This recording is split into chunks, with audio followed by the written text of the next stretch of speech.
G7 summit 2025 इस बार Canada में हो रही है।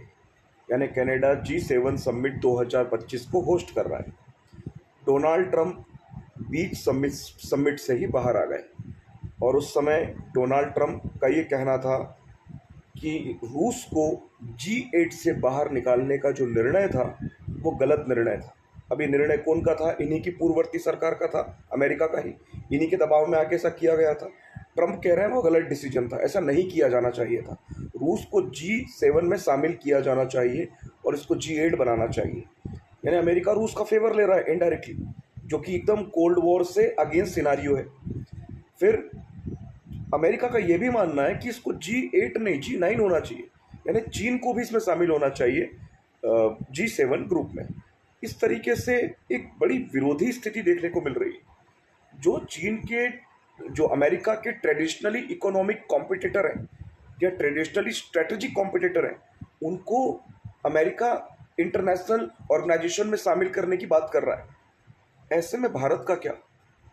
भारत के दुश्मनों को, जैसे कि चीन है, रूस के संदर्भ में तो नहीं बोलेंगे, वो पुराना मित्र रहा है, लेकिन चीन भारत का दुश्मन है। कल को ही बोलेगा पाकिस्तान को भी शामिल करो अमेरिका अपने हितों के लिए।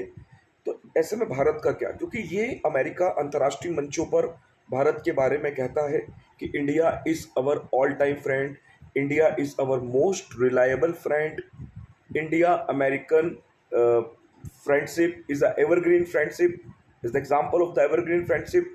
और ऐसा करके बहुत सारे उलाहनाएँ भारत को देता है। लेकिन जब बात अंतर्राष्ट्रीय सहयोग की आती है तो अमेरिका का कोई विशेष रुख भारत के समर्थन में देखने को नहीं मिलता।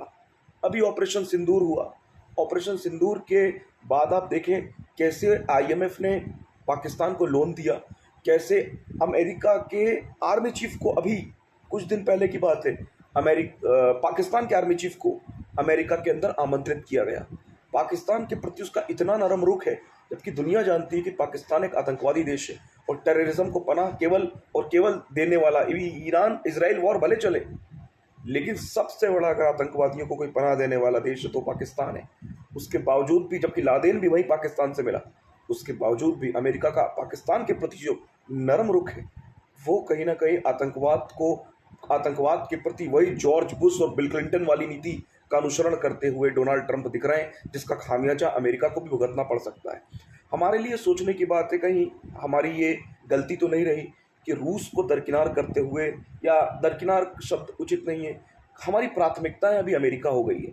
हम कुछ समय से अमेरिका के फेवर में थोड़ा सा अधिक है, अमेरिका के साथ हमारी दोस्ती अच्छी हुई है। ऐसे में रूस से हमारी थोड़ी सी दूरी रही है। जैसा पहले के दौर में रूस से हमारी मित्रता थी, ऐसी अभी नहीं है।